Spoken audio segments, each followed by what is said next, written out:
The mystical lies within each of us, and joy is our shared birthright.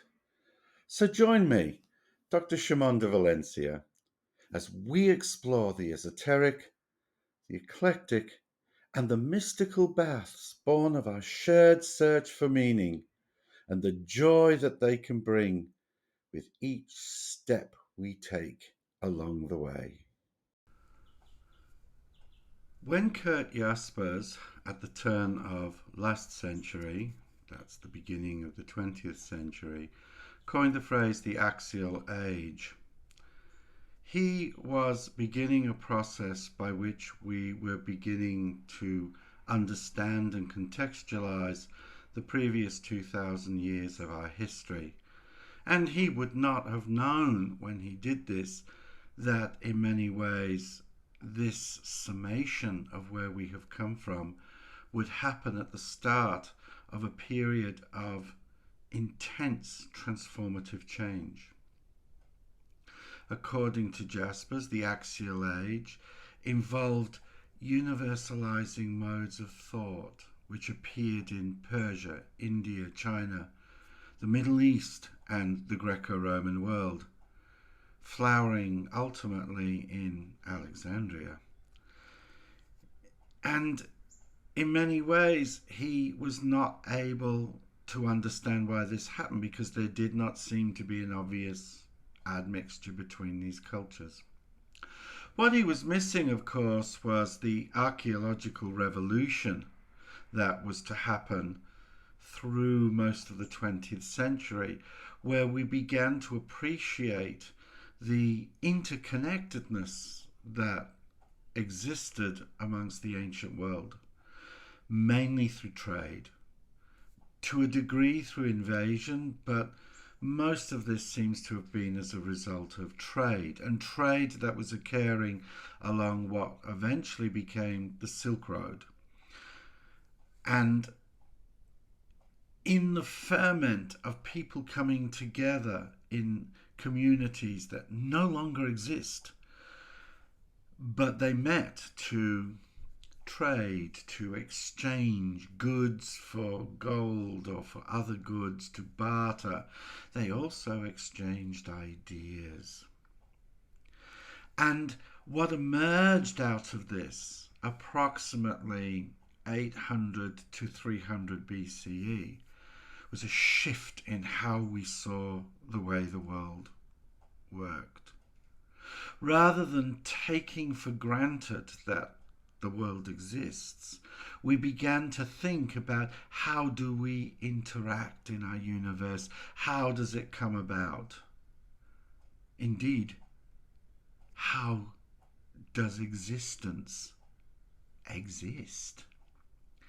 And from that we began to think about the universe and how it emerged in the first place.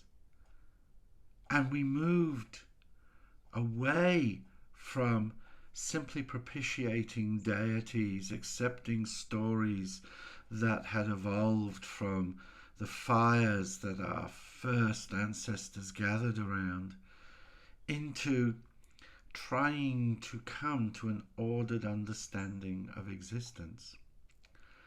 And this gave rise to what is sometimes called second order thinking. And we see that what it gave flower to were philosophers such as Plato, the Shakyamuni Buddha, Zoroaster, Socrates, amongst many, many, many, many, many others. And they attempted to approach the world and understand it rationally. Others at the time tried to understand what occurred within us, because what also emerged from this process was the understanding, if not the very emergence, of the concept of the individual. I exist. I am a personality. I believe I have a relationship with the divine with my neighbours, with society, with the world around me. And as a result, I also begin to question my very existence and to raise questions of mortality. If I ask, where do I come from, I must also ask, where am I going? And I can only do that by understanding where I am. Unfortunately, this process, whilst it was in its full bloom, came crashing into the march of history, the decay of civilizations, the rise of warfare, the end, rather than the emergence of a pax terra, the peace of the earth, of civilizations trading and exchanging ideas, uncertainties, the demand for resources, exhaustion, and institutional organizations taking these new ideas and framing them within dogmas that allowed them to mutate but keep control, to give order, to preserve what little they saw as worth. And some who were involved in the brave task of spiritual exploration hid their texts as a new age of illiteracy rose up. Yet these axial philosophies contained within them the seeds through which we would be able to rediscover. And one of those was the preservation of knowledge through the written word. Yes, the written word had existed previously, but it was the preserve of the few, the elites, or the revolutionaries. As our civilization marched on, and the debate about who has control of the texts and thus truth, the demand for the ability to read became a defining feature, especially in European and Middle Eastern cultures. With the development of printing, this sped the whole process up. And for a while, very much the old systems that controlled societies, especially our religious and spiritual systems, went on much as they had before. But they lived in a world where science and philosophy were becoming more important, and where the psychological and inner life of the individual began to challenge the magisterium of institutional dogma. And as a result, the abuse of power that came from such structures also became a factor in their decline. And I'm sure they would have continued for much longer. However, in the 20th century, two competing forces came into play. One, with never-ending warfare, the old empires and the structures that supported them collapsed. The end of history, some said. The emergence of modernity and the march to post-modernity replaced the march to monism and monotheism and order and structure, and we have the truth. We began to question if we do have the truth. And hidden in that process were two competing forces. One was the discovery and decoding of texts long hidden. Amongst these are the Nag Hammadi documents.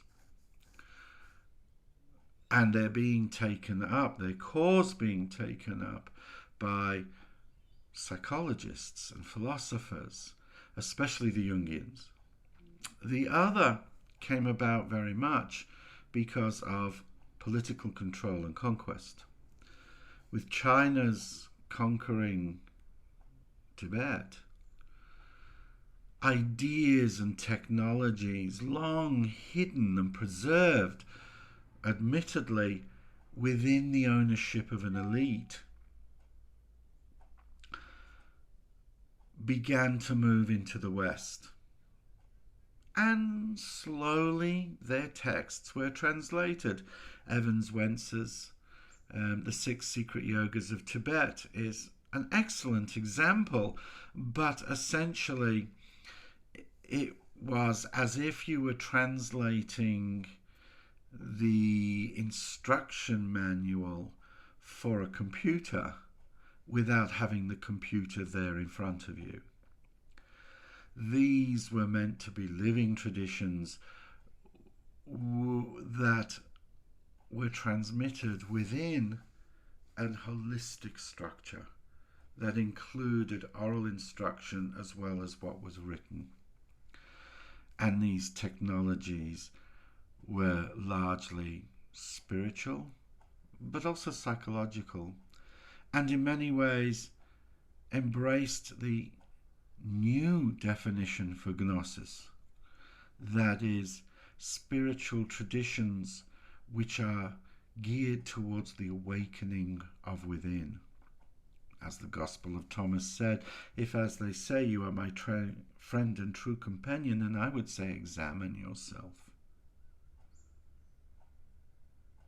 For if you examine yourself, you will come to know the all. This is Tantra. But this is also Gnosticism. And in a world of dogmatic obedience, these are dangerous ideas. If you are examining yourself, you are not listening to those dispensing wisdom. The guru as politician. And then came the internet revolution. But also practitioners of the secret tantric and gnostic arts who finally had begun to, one, learn to speak European languages, but also to understand modern psychological and philosophical thought. And so these ideas began to colonize our own inner life, our own spiritual architecture, our own psychological and spiritual software. And this is the age we find ourselves in, a second axial age, where we are coming back to look at spiritual systems previously defined as the occult and as magic, and yet with a much more sophisticated philosophical and psychological architecture through which we can understand them as complete systems within themselves, with answers for how we can negotiate the age we live in, defined by ecological, political, and cultural transformation not seen for at least 1800 years. Thus, it can be argued that the emergent spirituality of our time is a new axial age, an axial age from which new understandings, new meanings, and new technologies framed within the old don't just frame, but empower us to grow, to understand ourselves, and dare I say, to evolve. And one of the oddest parts of this revolution is the re-emergence of ancient ideas. The ancient ideas of the mysteries, the ancient ideas of theologies long suppressed, such as neo-paganism, pantheism, and the evolution and growth and transformation of Gnosticism. These are exciting times, my friends. These are times with which we can now explore ideas without the fear of oppression, depending upon where you live. But we have access to things long suppressed or kept hidden in libraries under lock and key, or hidden behind the veil of archaic and long-dead languages. And what they have given birth to is a transformation, not just of the societies and cultures within which we live, but the inner landscapes of each and every one of us. The idea of the postmodern is the idea of the fracturing and breaking apart and competing forces failing to come together, threatening to rip us apart.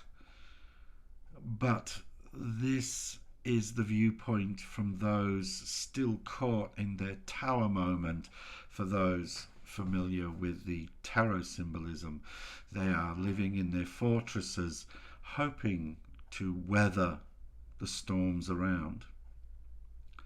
Instead, we are pulling down the towers, and we are exploring ideas, some long gone, some long hidden, and some emerging from the conversation that we as a civilization are taking part in.